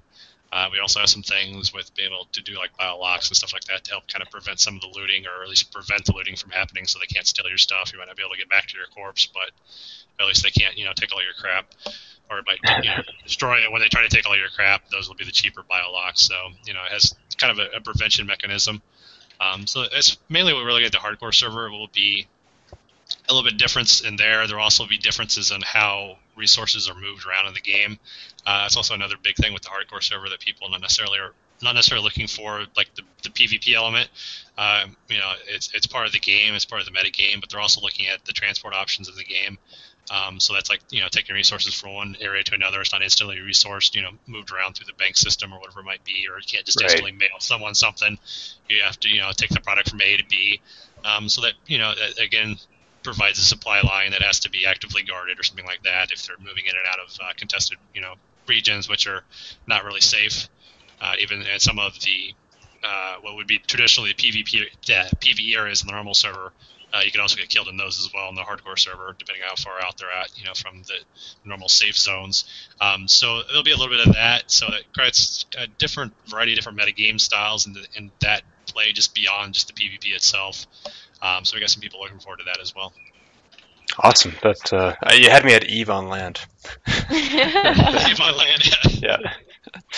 So before we go into the prizes, one last question I want to ask you. That's about ability enhancements. That's something that there isn't much literature on. Has recently been brought into the game. I know whenever I first saw it, it reminded me a lot of the AA abilities back in the original EverQuest, which got me really excited for a little bit. Mainly in terms of just more ways to make your character more unique. Could you kind of go over the ability enhancements a little bit, and maybe some of the rationale in terms of why this was brought into the game? Probably our overarching, let's just add things to it style. Actually, we had a conversation with someone who was at PAX East. We were just talking about that. They messaged me, hey, do you want to talk about some stuff? Brought some of his friends over there, and we talked about it. And it's something we've always kind of wanted to do. Basically, is add modifications to abilities. So I guess the issue that we have with the abilities we have, how they were designed at least, with this modification makes them a little bit better, is that once you get the ability, it's kind of the same. There might be some slight modifications on the weapons or whatever you might be using, but this double shot ability might it's always going to do this kind of double shot. So we wanted to kind of provide modifications to maybe allow the amount of momentum to be tweaked, or allow the range to be tweaked.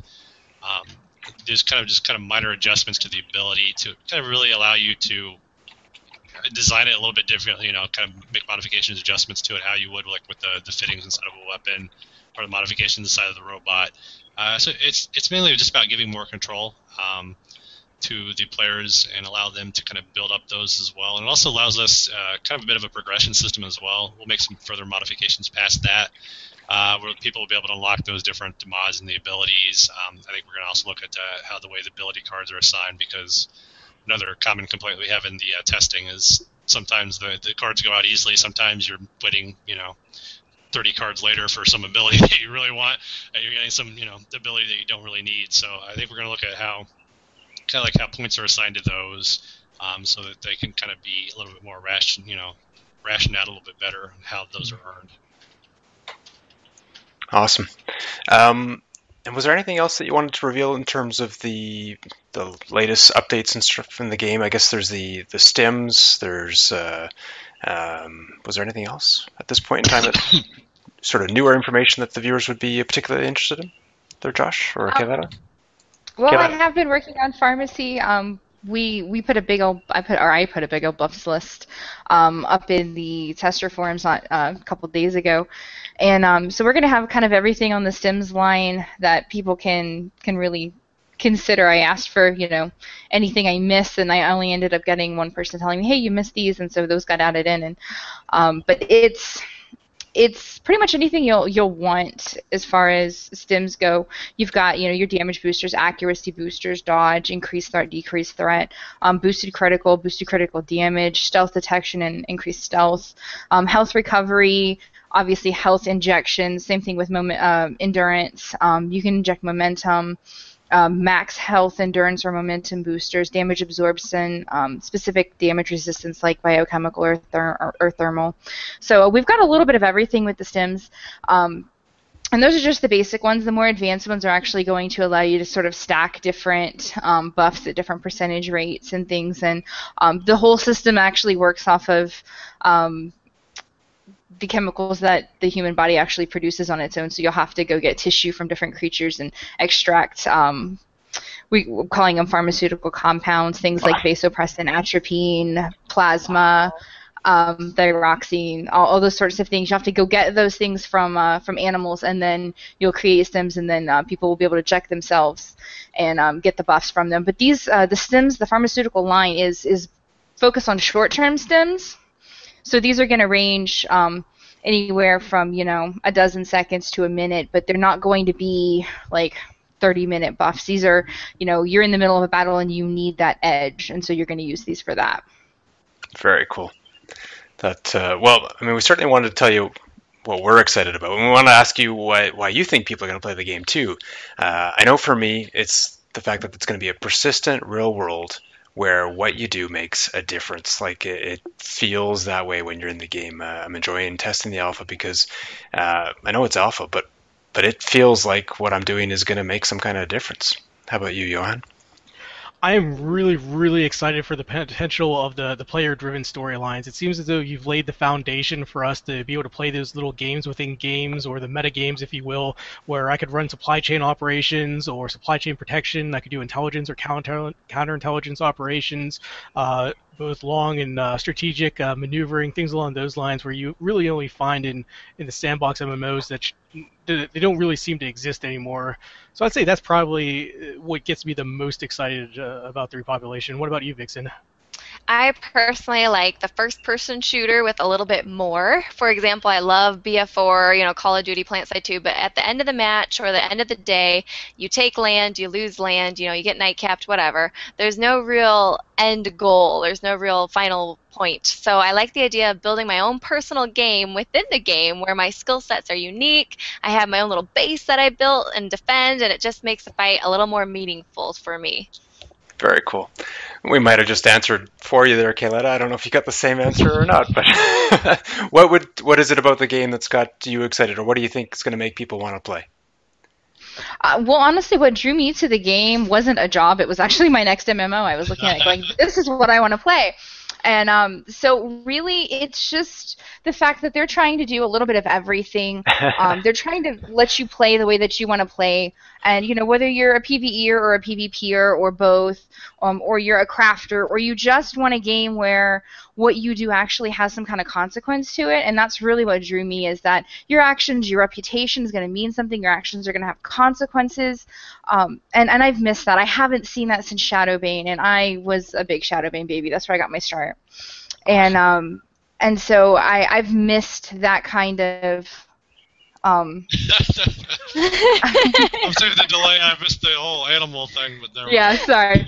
They wanted to see him, so I figured I'd have him brought over. But that's really what drew me there, and then what had me go ahead and put in, and I started out as just a mission writer, and now I'm the associate creative director. So I've stuck around long enough. They actually had to give me a nice title, but that's why I'm here. I wasn't here to work. I was here to play, and that's kind of still what I'm doing. I'm trying to build a game that I want to play too. You're obviously in charge of the pets in the game too. What is that you have there? This is my bearded dragon. Actually, this is my husband's. His name is Puff.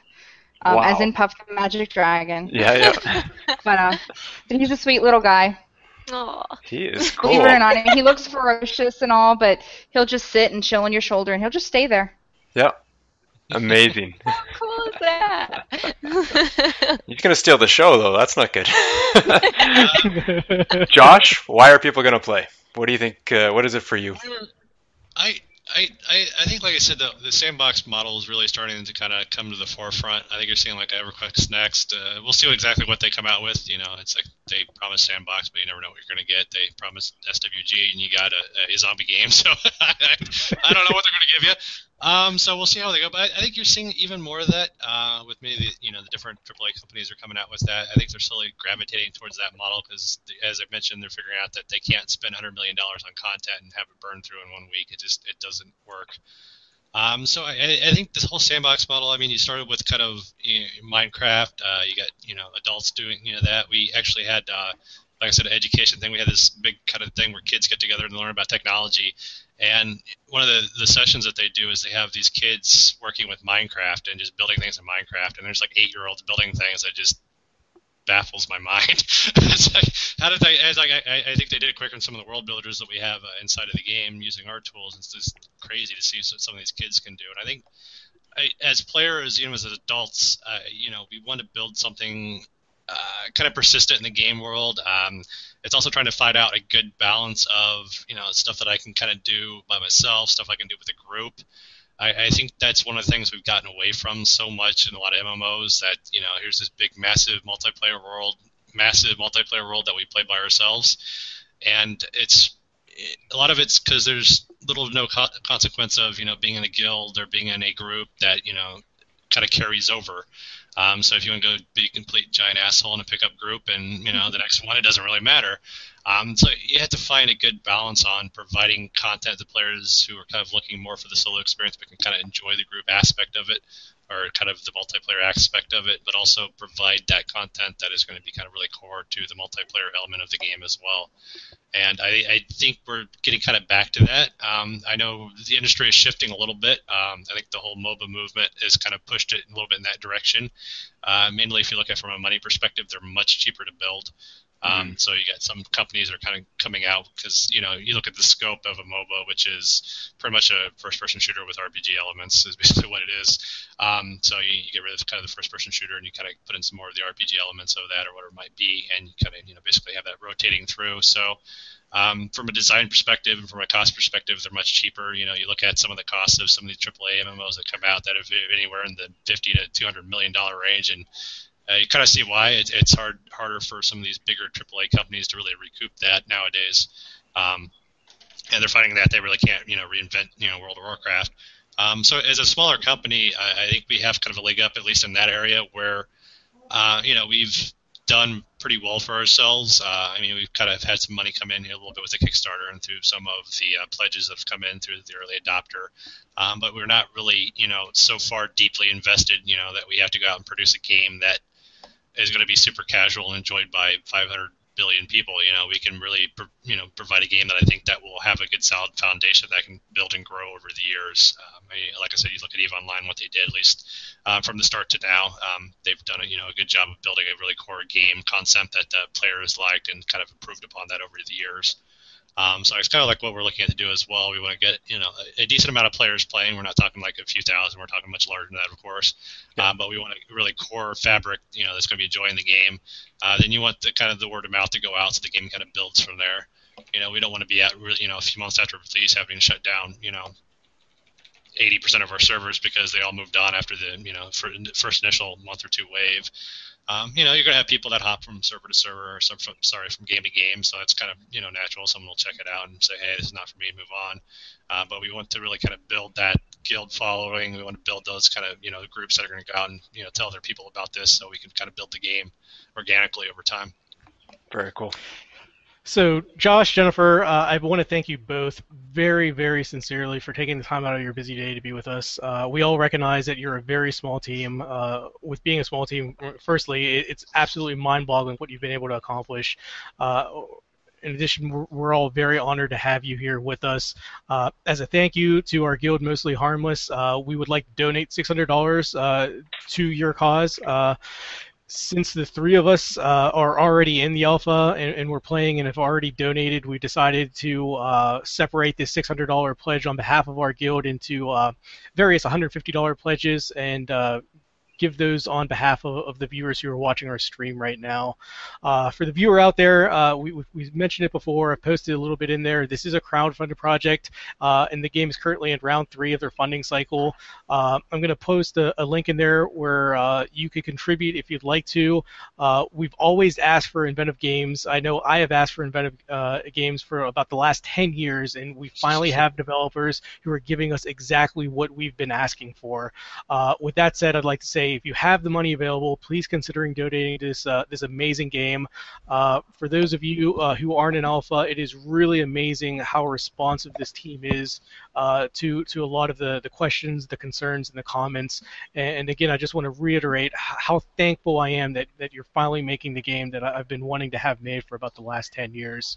So with that said, I guess we could get on to the prizes. Yeah. Thank you, guys. Yes, and don't forget, we have shirts too. I just got a new batch. My suggestion probably for we do the prizes, kind of go through, because you guys wanted to register on your website, just kind of get that information out there and give them a few minutes to make sure that they know where to go.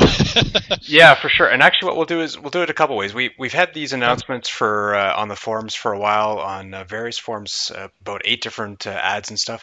There are 69 people on there already, plus we've got the Twitch viewers. We'll give out the four of them through the comment process there. There's 69 people in there. We'll do it from there, along with the beer kit, and then we'll do the shirts and the other prizes through the main Twitch. I've got Nightbot all set up, as you can see, so we can do that from active viewers. Certainly, guys, if you're listening right now, if you're watching, put something in the comments. Make sure you're active within the next few minutes to be drawn for the prize for these keys, okay?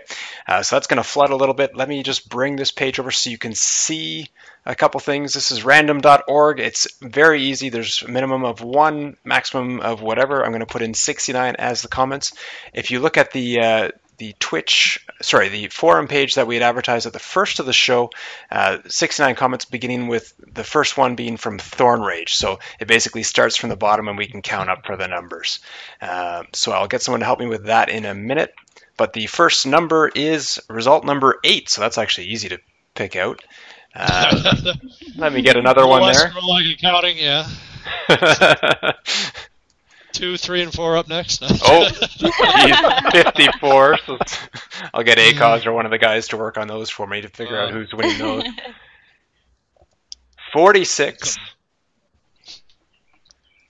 Never so lucky. And 18. So these are 4 alpha keys. We will get in touch with those people through their emails on there. That's easy to find and cover. The last is the beer kit from Mr. Beer. Let me just do another one of those. Number 11. Number 11 gets the beer kit. Again, that's from the first post. So Thorn Rage was the first post. You're working up from there to find out who gets the beer kit. You can give yourself a pat on the back. And let's get to Nightbot here and check that out. Please drink your beer kit responsibly, people. Exactly. Yeah. I don't want to be on the news. One of our questions was, can we get like some whiskey or whatever else in the game, things to make that kind of stuff? Actually, we have a full alcohol system in culinary. It just hasn't been put in yet. Very cool. Are we going to be putting my delicious Weller 12? Please tell me. I'd have to go look to see exactly what was there. It's been a little while since I typed all that. One day there's like 30 people collapsed on the ground. It'll be me and 30 other accounts probably. Drunken Thursdays. Yeah, everyone go get drunk for the fun of it. Yeah, we have beer, ale, lager, mead, wine, Iraq, and then we've got stuff like chip scrambler, rum, moonshine, vodka, and you can make all of that in the game. Very cool. Well, You can throw tell we're in, not Russians or anything, right? No. I know. I know. Mr. Beer emailed me. He's like, "Well, can we get a character in the game?" I was like, "You work out your own sponsorship arrangements there." Like product placement. Yeah, we had a story about that. I'm not sure I really can go on to it, but we had some company contacted us about some pornographic material. Oh no. Yeah. Oh, that was a hoot. What do you want your ESRB rating to be? Very good. Well, let me get up the Nightbot here. Which one? That's this one. And this is random active user in the last bit. It will actually announce it in the Twitch channel here. Now, this is again 4 more alpha keys given away as as Josh and Jennifer match the mostly harmless donations here, and then we'll get to the T-shirts right after that. So, random active user. The first one goes to Should be someone's already in, or one of our Ortok.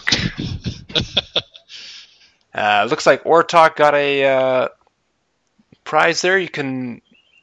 And he's already commented. He's definitely here.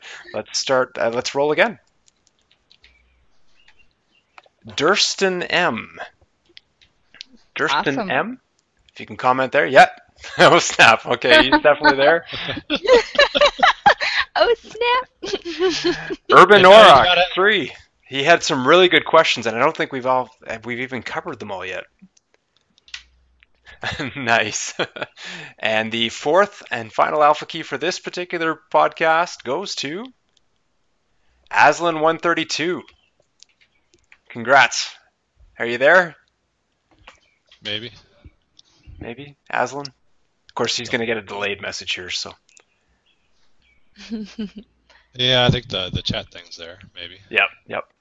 Good. Well, it's active users in the last 10 minutes, so yep, perfect. And there's one T-shirt to give away there, Kaylee? Oh, no, we can give away a few. I've Okay. got, if we can roll just for ladies, if Yep. we can do one of the rolls where they put in something in it, and just for the ladies, I actually do have a set of these purple, these are actually ladies cut, the purple ones are, and then I also have a set of the same style that I'm wearing here. It's a V-neck baby doll cut, but they're lighter than mine. I got the dark gray, but I got the light gray to give away. And then I also have a box of unisex shirts, so Okay. we can give away a few female and a few of the unisex. Sure. Okay, well then let's... I don't know how to... And rob the T-shirt truck. Let me see here. Hey, someone has to order them. We gotta have stuff to give away. Yeah, we'll have to order some more. Yeah, how but I do like we, these because they're actually embroidered. I don't know if you guys can see it, but we get the embroidered ones because they're just, I don't know. For me personally, I think they're so much prettier. That's nice, yeah. I've got an embroidered Mostly Harmless shirt. I'm not on video. Never mind. I've got you on video. Okay.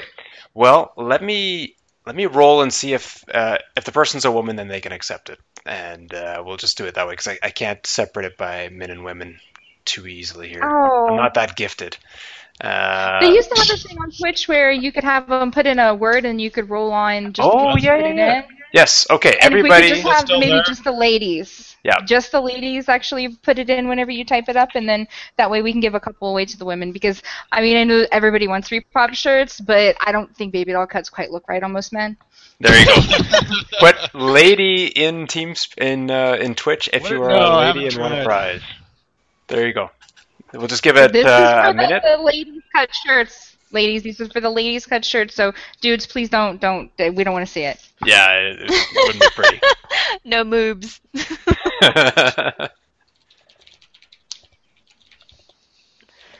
Okay, I think we're gonna. Let me just see here.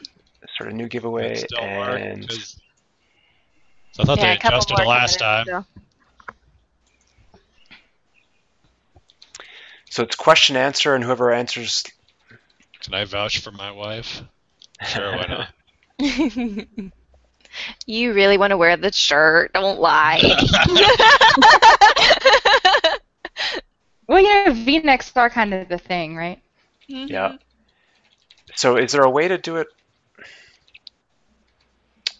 Sorry, I have not. I've got random number, and I've got. Okay, so actually, I'm going to just do the random number. Just ladies respond to this because I do know how to do this part. There's a random number being generated, and you can just ladies answer this, please. So the random numbers between 1 and 40.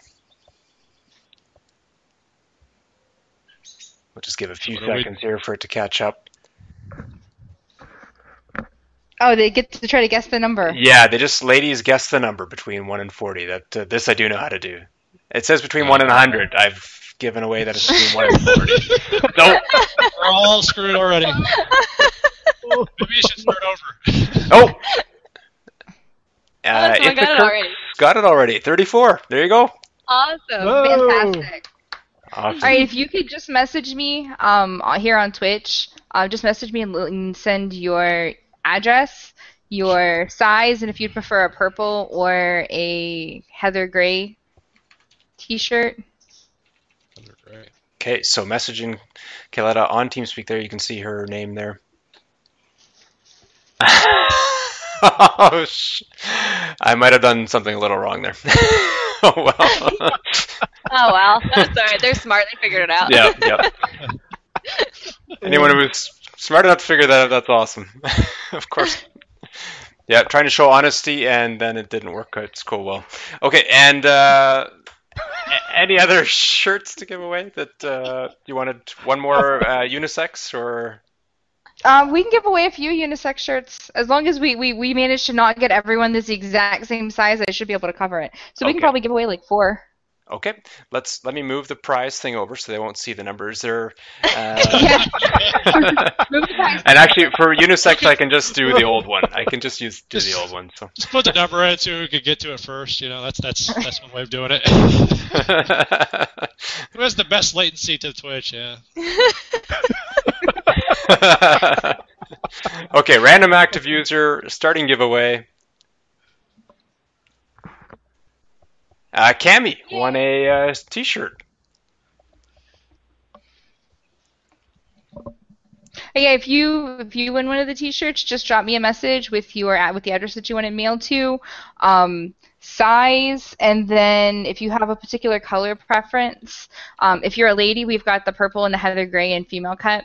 But for unisex shirts, I've got forest green, iron gray, red, and navy. Okay. I whore white t-shirts, so I don't buy white t-shirts, so they're all like actually interesting colors. Very cool. Very cool. Let me try one more.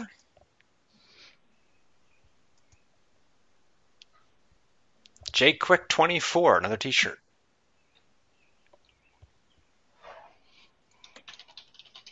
They're all trying to type numbers again. Yeah. I must take 34. And I'll do one more. Lokenzie, another t-shirt. Ooh.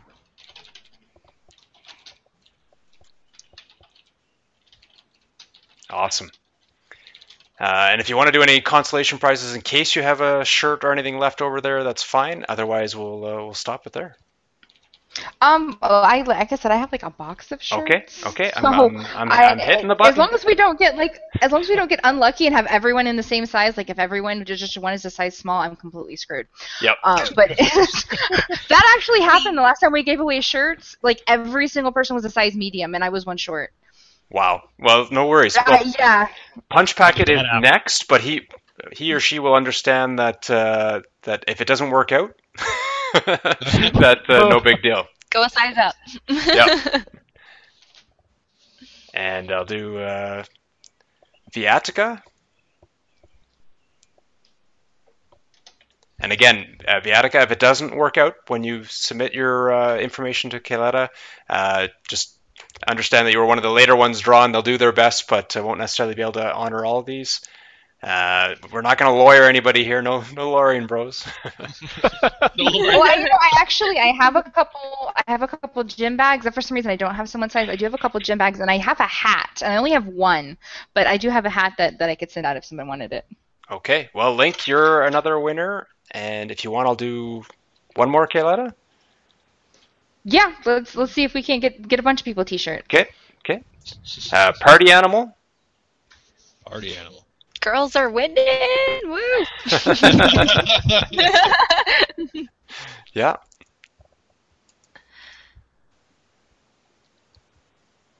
This is fun. This is fun. Giving away stuff. Namira. Yeah, I love giving away stuff. So, Sin, you away my automatically get a list of all these? 'Cause I haven't written down just one. I have a list. Yeah. Plus, it'll be all recorded and on the end of the YouTube video too. So, but I'm writing them down as we go. Yep. So anybody who won here, you can message me on Twitch, or if you have a Repop username, you're welcome to go over there and message me. I'm Kayletta in both places. So yeah, definitely give me your information, and I could, if I get it tonight, I can get these off probably as early as tomorrow. Very cool. I'm gonna draw a 10th one. We're on the 10th one here, and Hailskarth. Okay, a lot of cool names here. Awesome. A lot of women winning the prizes. That's good. Yeah, that's There's a lot of fantastic. women viewers, I can get rid of some of these female shirts. Yeah. Like I haven't gotten to give away a single one yet. So. Well, I think there was 4 Apparently or 5 women there. Yeah. You might have the opposite problem. Well, that's okay. it's Johann's hair. He attracts a lot of women to the show, so he's got those the blue eyes too. So yeah, I'll be coming for your hair soon. You just don't know it yet. Yeah, I do hate having co-hosts that are all nicer looking than me, but whatever. I mean, I got to work with what I got. So. Well, someone said earlier in the stream that Johann looks like he's going out for Doctor Who, and I have to kind of agree that he's definitely Doctor Who hair. Well, even my wife came in and she just kind of paused a little bit longer yesterday when she was in the room while we were doing a practice, and I'm like, "Get out." He's married. Awesome. Good problem to have, right? Yeah. Okay, so those are all written down, and of course they will all try and contact you. We're already at 2 hours. There's a ton of questions and stuff here. I'm sorry. Before I go on, I've got to announce just that the event's coming up. Intro to the game this Saturday. You can get on Mostly Harmless TeamSpeak as our guest and come on. Johann is going to walk you through the game at 8 p.m. So any of these people that won the alpha keys, just get on, hang out. Anybody that's already in the game and wants to just come hang out, we're a fairly social community. We're competitive and stuff, but this is just something that we're just enjoying so much. We want to get people on and do a little meet and greet. So have a good time. Of course, Kayletta and Josh more than welcome and stuff too. But we're going to try and help and work people through the game and show them why it's so good. That's on Saturday, June 28th. Oh, sorry. Go ahead, Johan. Just saying, I have an amazing 2-person vehicle that I will chauffeur you around to show you the highlights of it. He will wine and dine you. No, exactly. I will buy you the best of wines that I could find. At least it moves. We used to have a bug where that thing would actually just like move so slowly. Oh, it was bad. I think it would just crawl. It was like it would move slower than you could walk. Well, I think Vixen and I could both tell you that his walkthrough made it such an easier experience to get into the game because the tutorial is very good, but we weren't trained already to know that we got to read it and pay attention, and that was really good. So he will show you why. Yeah. And then Saturday, July 12th at 8 p.m. also, we'll have our little Running Man event. We're going to try and work out some details for that, but basically it's just going to be a fun community event to do some PvP in the game. And in this case, Johan, it's tracking people, right? Like we're going to do it like the Running Man. We're going to set people out, and they're going to try and stealth along. So we need to test this. It might change a little bit, but the game plan going in, if you've ever seen the movie The Running Man, it will be kind of similar to that, and it should hopefully be fun. But to be determined a little bit, just need to test a couple things just to make sure we can pull it off. But I think we can. I think it's going to be fun. Should be a good time. There's a ton of more questions here. I'm starving, actually. I gotta eat soon. What we'll do, I think, is we're gonna collect them and maybe put some stuff up in the forums and try and get answers up to most of these. We've already taken up 2 hours of your time. We so appreciate you guys coming. Josh, Kayletta, just a pleasure to have you guys here and to do this show with you. You're just wonderful people. The biggest question, of course, Josh, people want to know about your gnomes, and Kayletta, people want to know about the animals in the background, if you got a rancor somewhere in that cage. So. No, he's a velvet rat, so he's like half hairless, and he's really, really ugly, but he's my mom's. She likes the ugliest animals. I don't know why, but so he's got these like crimpy, curly little hair, and he's only about half as much hair as he's supposed to have. So he does kind of look like a diseased rancor or something, but he's a pet. Very cool. And will you guys be at QuakeCon or PAX Prime? PAX Prime, we won't have a booth at PAX Prime, unfortunately. I got vetoed on that. Oh no. So we will actually, MMORPG should be doing another session at PAX Prime that we should be invited to, at least according to what they told me. Awesome. So we'll be there.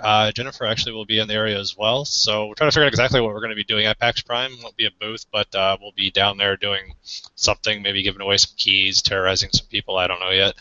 Yeah, I'll so we're steal trying a to bunch of keys and hand them Yeah, out. I know. We'll just basically make it rain. Yeah. Awesome. Well, I know I'm going to be at both those events this summer, and so I look forward to maybe grabbing a coffee or a beer with you guys. So it'll be a good time. Thanks so much for coming.